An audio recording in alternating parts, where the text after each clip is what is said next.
വഖഫ് നിയമ ഭേദഗതി ബിൽ ഇന്ന് ലോക്സഭയിൽ അവതരിപ്പിക്കും. ബില്ലിനെ ഒറ്റക്കെട്ടായി എതിർക്കാനാണ് ഇന്ത്യ സഖ്യത്തിന്റെ തീരുമാനം. പാർലമെന്റിൽ ചേർന്ന ഇന്ത്യ സഖ്യ പാർട്ടികളുടെ യോഗത്തിലാണ് തീരുമാനം. വഖഫ് ഭേദഗതി ജനാധിപത്യത്തിന് എതിരാണെന്ന വിലയിരുത്തലാണ് യോഗത്തിലുണ്ടായത്. ഒറ്റക്കെട്ടായ തീരുമാനമെന്നാണ് KC വേണുഗോപാൽ അറിയിച്ചിരിക്കുന്നത്. എന്നാൽ ഈ തീരുമാനത്തിൽ കോൺഗ്രസ് MPമാർക്കെതിരെ പോസ്റ്ററുകൾ പ്രത്യക്ഷപ്പെട്ടു. മുനമ്പം ജനതയുടെ പേരിൽ ഹൈബിയുടെ MPയുടെ ഓഫീസ് പരിസരത്താണ് പോസ്റ്റർ പ്രത്യക്ഷപ്പെട്ടത്. വഖഫ് ബില്ലിനെ എതിർത്താലും ജയിച്ചെന്ന് കരുതണ്ട എന്നാണ് പോസ്റ്ററിലെ മുന്നറിയിപ്പ്.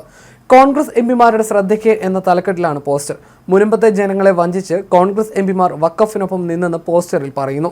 ക്രൈസ്തവ സമൂഹം നിങ്ങൾക്കെതിരെ വിധി എഴുതും. വഖഫിനൊപ്പം നിൽക്കുന്ന കോൺഗ്രസെ ക്രൈസ്തവ സമൂഹത്തിന് നിങ്ങൾ നൽകിയ മുറിവായി മുനമ്പം എന്നും ഞങ്ങൾ ഓർത്തുവെക്കുമെന്നും പോസ്റ്ററിൽ പറയുന്നു. മുനമ്പത്തെ അമ്മമാരുടെ കണ്ണീരും പ്രാർത്ഥനയും ദൈവം കാണാതിരിക്കില്ലെന്നും പോസ്റ്ററിൽ പറയുന്നുണ്ട്. അതേസമയം കാര്യമായ മാറ്റങ്ങളില്ലാതെയാണ് പുതിയ വഖഫ് നിയമ ഭേദഗതി അവതരിപ്പിക്കുക. മുസ്ലിങ്ങളും സ്ത്രീകളും ബോർഡിലുണ്ടാകും. ബില്ലിനെ ഒറ്റക്കെട്ടായി എതിർക്കാൻ തന്നെയാണ് ഇന്ത്യ മുന്നണി യോഗത്തിൽ തീരുമാനമായത്. പാർലമെന്റ് അനക്സിൽ ചേർന്ന യോഗത്തിൽ രാഹുൽ ഗാന്ധി, മല്ലികാർജ്ജുൻ ഖാർഗെ, തൃണമൂൽ നേതാവ് കല്യാൺ ബാനർജി, SP നേതാവ് രാം ഗോപാൽ വർമ്മ ഉൾപ്പെടെയുള്ള നേതാക്കൾ ഈ യോഗത്തിൽ പങ്കെടുത്തിരുന്നു.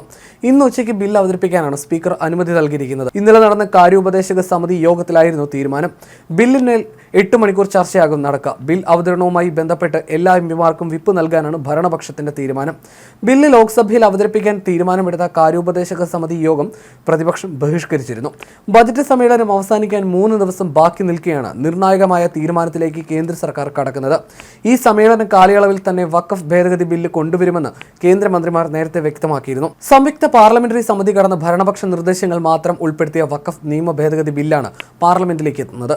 ബില്ല് പാസ്സാക്കാനുള്ള അംഗസംഖ്യ ഉള്ളതിനാൽ സർക്കാരിന് ആശങ്കയില്ല. ന്യൂനപക്ഷ വിരുദ്ധമെന്ന പ്രചാരണം കേന്ദ്രം പാടെ തള്ളുകയാണ്. KCBCയും CBCയെയും ഒക്കെ പിന്തുണച്ചത് സർക്കാരിന് വലിയ ആശ്വാസമായി. NDAയിലെ പ്രധാന ഘടകകക്ഷികളായ JDUവും TDPയും അംഗങ്ങൾക്ക് വിപ്പ് നൽകിയതോടെ ആ പാർട്ടികളുടെ നിലപാടും വ്യക്തമായി. വഖഫ് ഭേദഗതി ബില്ല് ചർച്ചയിൽ CPM MPമാരും പങ്കെടുക്കും. ചർച്ചയിൽ പങ്കെടുക്കണമെന്ന് MPമാർക്ക് പാർട്ടി നിർദ്ദേശം നൽകി. ഇതോടെ മധുരയിൽ പാർട്ടി കോൺഗ്രസിൽ പങ്കെടുക്കാനെത്തിയ K രാധാകൃഷ്ണൻ MP ഡൽഹിയിലേക്ക് മടങ്ങും. ബില്ലിനെ എതിർത്ത് വോട്ട് ചെയ്യണമെന്നാണ് MPമാർക്ക് പാർട്ടി നൽകിയ നിർദ്ദേശം.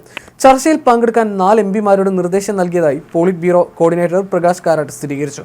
മധുര പാർട്ടി കോൺഗ്രസിൽ പങ്കെടുക്കേണ്ടതിനാൽ അടുത്ത 4 ദിവസം CPM MPമാർ ലോക്സഭയിൽ എത്തില്ലെന്ന് കാണിച്ച് K Radhakrishnan MP Lok Sabha speaker Om ബിർളയ്ക്ക് കത്ത് നൽകിയിരുന്നു. CPM പാർലമെന്ററി പാർട്ടി നേതാവായ K രാധാകൃഷ്ണന്റെ കത്ത് പുറത്തു വന്നതോടെയാണ് വഖഫ് ബില്ലിനെ എതിർത്ത് സംസാരിക്കാൻ CPM പ്രതിനിധികൾ ഉണ്ടാവില്ലെന്ന വിവരം പ്രചരിച്ചത്. K രാധാകൃഷ്ണന് പുറമെ അമ്ര റാം, S വെങ്കടേശ്വരൻ, R സച്ചിദാനന്ദം എന്നീ MPമാരാണ് ലോക്സഭയിൽ CPMനുള്ളത്. ചൊവ്വാഴ്ച മുതൽ ഏപ്രിൽ 4 വരെ സഭാ സമ്മേളനത്തിൽ പങ്കെടുക്കില്ലെന്നായിരുന്നു കത്ത്. അതേസമയം ബില്ലിനെ എതിർക്കണമെന്ന് മുസ്ലിം വ്യക്തി നിയമ ബോർഡ് MPമാരോട് അഭ്യർത്ഥിച്ചു. NDA ഘടകകക്ഷികളോടും ബോർഡ് ഈ ആവശ്യം ഉന്നയിച്ചു. വഖഫ് ഭേദഗതി ബില്ലിൽ NDAയിലെ ഘടകകക്ഷികളുടെ നിലപാട് നിർണായകമാണ്. കേന്ദ്രത്തെ പിന്തുണയ്ക്കുന്ന JDU, TDP, LJP, RLD പാർട്ടികൾ ഇക്കാര്യത്തിൽ സമ്മർദ്ദത്തിലാണ്. ഈ വർഷം തെരഞ്ഞെടുപ്പ് നടക്കാനിരിക്കുന്ന ബീഹാറിലാണ് ആദ്യത്തെ അഗ്നിപരീക്ഷ. ബില്ലിനെ നിതീഷ് കുമാർ പിന്തുണച്ചാൽ 17.6% മുസ്ലിം സാന്നിധ്യമുള്ള ബീഹാറിൽ JDUവിന്റെ മുസ്ലിം വോട്ട് ബാങ്കിൽ വിള്ളൽ വീഴാനിടയുണ്ട്. ബില്ലിനെ എതിർക്കുന്നവർ പ്രതീക്ഷ അർപ്പിച്ചിരിക്കുന്നത് NDA ഘടകകക്ഷികളിലാണ്. ചന്ദ്രബാബു നായിഡു, നിതീഷ് കുമാർ, ചിരാഗ് പാസ്വാൻ, ജയൻ ചൗധരി എന്നിവർ പറഞ്ഞാൽ ബില്ല് കൊണ്ടുവരില്ലെന്നായിരുന്നു കഴിഞ്ഞ ദിവസം മുസ്ലിം പേഴ്സണൽ ലോ ബോർഡ് നേതാക്കൾ പറഞ്ഞത്. കഴിഞ്ഞ വർഷം ഓഗസ്റ്റിൽ JDU നേതാവും കേന്ദ്രമന്ത്രിയുമായ രാജീവ് രഞ്ജൻ സിംഗ് ബില്ലിനെ ആദ്യം പിന്തുണച്ചെങ്കിലും പ്രാദേശിക രാഷ്ട്രീയം തിരിച്ചറിഞ്ഞ് JDU നിലപാട് മാറ്റുകയായിരുന്നു.